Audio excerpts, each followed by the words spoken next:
Hello, hello, hello. This is Dania Esperanza. Esperanza means hope. Trying to get comfortable here.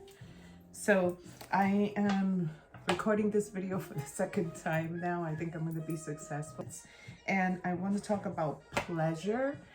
And this video, I'm going to read an energy check-in from a research that I was doing about pleasure.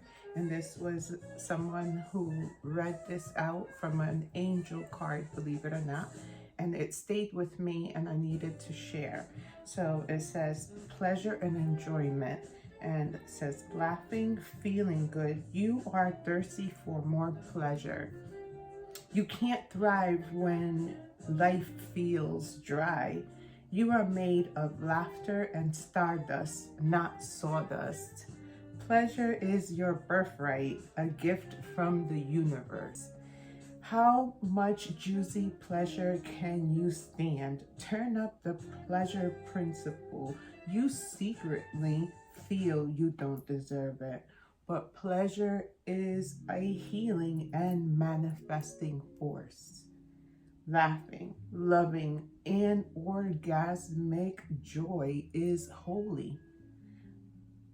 Hold your hand over your reproductive area and say out loud, I deserve pleasure.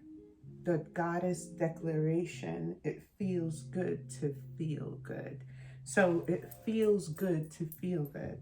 And I wanted to share this because when it comes to relationships, the relationship that you have with yourself, the relationship that you have with your partner, it's important for you to be able to experience pleasure, whether if it's like they say here, laughing and feeling good, and orgasmic joy is holy.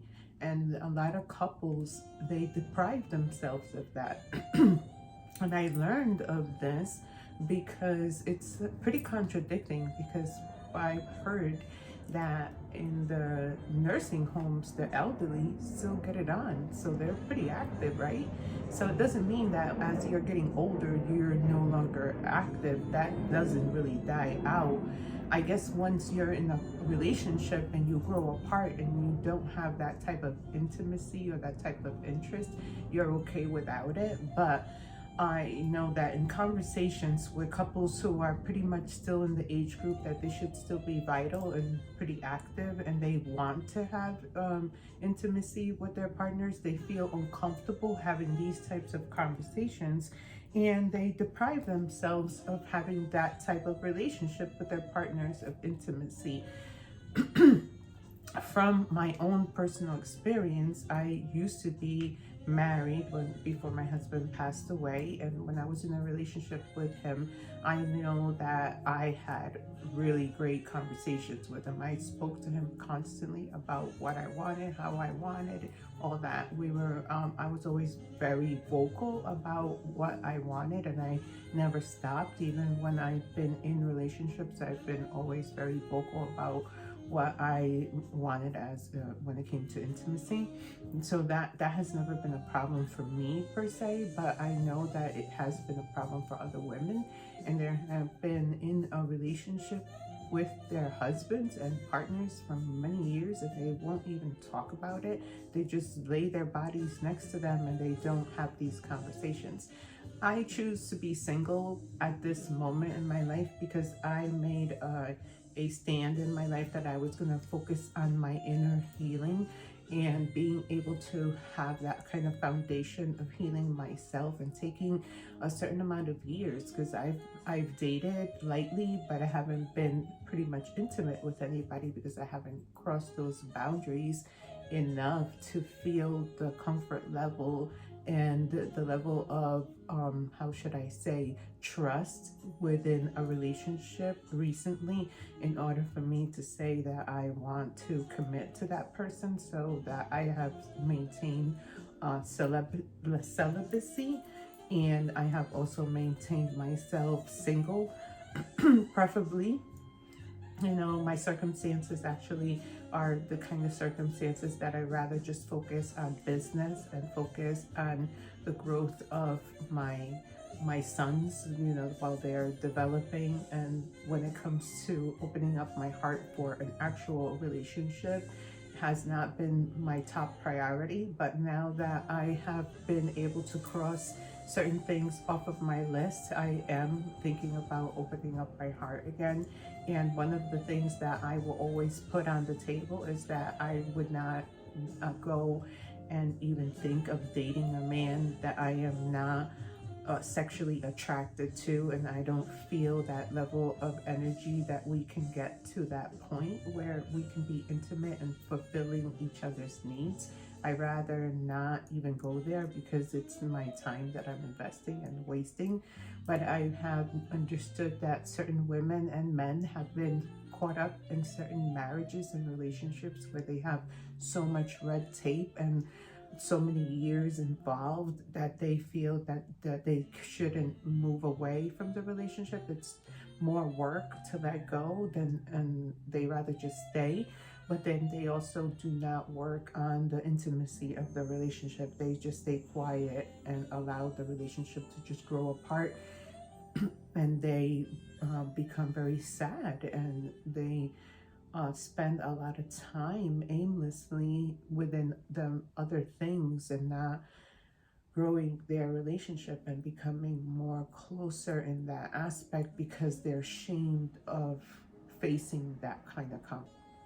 And I think like part of the reason is they're afraid of finding out the truth about themselves and the truth about their partners. And the truth about themselves is that they're codependent. They are dependent on something that the other person is giving them, whether if it's finances or some form of support system, where you feel like, for example, now after COVID, a lot of people moved in together. A lot of people, instead of relationships falling apart, even though they were not getting along, people moved in under the same roof. I heard of multiple families living under the same roof in order to be able to get through the pandemic. And I heard of the relationships breaking apart. So it just all depends. Everybody is different. But I know that when it comes to my level of understanding and boundaries that I have within myself, if I don't trust someone, or if I don't feel that I can build that type of relationship with a person, I'd rather not go there. Because being passionate and being intimate and having pleasure is a part of life, and I believe it's also a part of what makes you get up in the morning and makes you want to get dressed up and look cute. And it just fuels the fire and the energy within you. I mean, I'm in the beauty industry, so I get up in the morning and I kind of like to look at myself in the mirror, and I have been working so much on myself and my self-love that it doesn't depend on what other people see of me. It is how I accept myself, and I work on myself because I want to accept myself and love myself. And this is how I was raised within the beauty industry. This is something that kind of was embedded in me through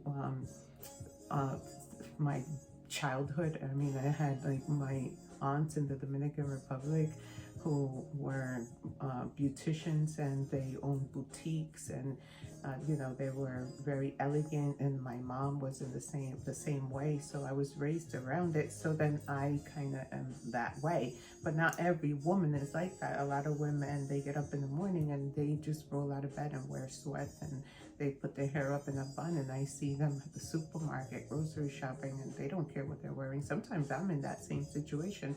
But I inspire and motivate people to, even males, to just get dressed and look good, throw on some cologne and get a haircut. And the way that you feel about yourself is palpitating, and it does motivate the partner, to kind of inspire them to hold your hand and maybe be intimate with you. I don't care what anybody says. Men, they may tell their wives, like, it's okay, honey, you don't have to get that boob lift. I love the way you look with your boobs sagging and with your tummy, droopy. You gave me children and I'm okay with that. That's fine. I remember when my husband was alive, he begged me not to get plastic surgery, and he told me that I looked beautiful, but he also agreed that if it made me happy, he was very supportive. And that was the first time that I had my first surgery, and it was a mini tummy tuck. And I remember I had a breast augmentation because I was pretty small up in the top and very hippie and had big thighs and big booty. So I had a very small waist and my bottom area was huge, but my top was kind of small. So I wanted to be like an hourglass figure. And he supported me. At first he was like, you look beautiful the way you are, but when he saw how it mattered to me in the mirror, and it was something that it wasn't for him, it was for me, he applauded, and he even helped me financially with it, and he helped me with the healing process. God bless his soul, my husband who passed away. But that's the way a healthy relationship should be, supportive of each other and having conversations. I was never afraid to tell him how I felt. I was always open and honest with him, as I still am. That is still my personality. I'm a straight shooter. I tell it like it is. I don't like to beat around the bush. And even when I hold back because of reasons, maybe at the beginning you do not want to diarrhea of the mouth and tell people like things about yourself that you might not like tell people from the very beginning, whether you might be a little bit ashamed of it, and it might take a little time for you to let loose and let that person into your heart, because sometimes we are not fully vulnerable with our heart because we don't know who that person is. We want to get to build that rapport and build that trust in order for us to open up our heart, right? We don't just go ahead and let everybody know everything about us. Well, I think I kind of open up a lot more than the norm, but that's because I'm a unicorn. I'm not a normal human being, and I don't expect everybody to be like me. But I have very little shame, when it comes to who I am. I believe that my experiences of who I have been and what I have done have molded me and have shaped me. Even with my mistakes, I have had to say thank you, because my mistakes have led me to know where I should not go anymore. But have I not had those mistakes, I might be walking down those paths again. So those mistakes have taught me so much, and that's why I am grateful to say that I have made mistakes. So I own them, and whenever anyone can step up to the plate and say, hey, I know you did this, and that, I welcome it. I'm like, come on, bring it on, bring it all on, because I'm always gonna be authentic. I'm always going to be honest. I'm always going to be real. Now, if you're bringing some BS down my way and you're telling me you did A, B, C, D, and E, and it's false information, which I know that there is a lot of false information out there about me, and some of it I can't even do anything about. Just today, I was having a conversation with my attorney, and I pointed out some information that is in my medical records, and it's false information. And it's information that was brought in by a family member, and the notes were put into the records, and they have haunted me through and through, and this is false information about me. And my attorney said that I can report a grievance and have that added to the records, but that doesn't change anything, and that's not something that can easily be seen throughout all my medical, like, it's not going to be noted through all of my medical records. It's going to be noted in one section of my medical records in one possible hospital that receives the grievance and puts it in their file, but it's not going to be, something that's going to be everywhere. So there are certain things in life that are false about you, that are going to be labeled and are going to be put upon you, that are false. And sometimes you have to just basically, if you're a spiritual person like me, you have to just lay it down and say, hey, God, I give it to you. I know this is not something that is who I am. I'm not this human being. I'm not this person. I know who I am. I know my character. I can own, all of my flaws, but that one is not one that I own. However, I'm going to leave it alone and have to just live with it and let it go.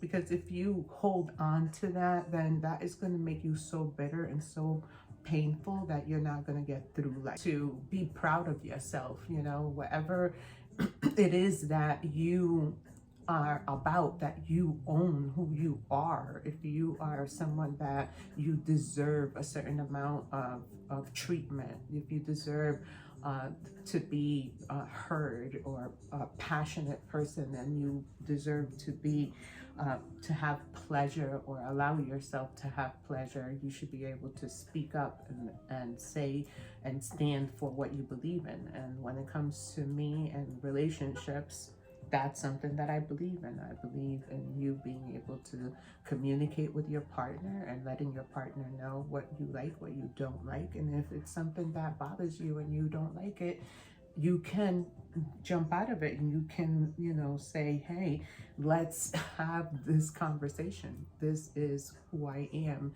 and what I like and what I deserve. So have these conversations with your partner. And if you are single and you are opening up your heart to someone, remember, trust them. If you don't trust them, have these conversations to build that trust. And if you don't feel that you can, then that is a red flag, and watch out for these red flags. So thank you for being here. Like, share, and subscribe.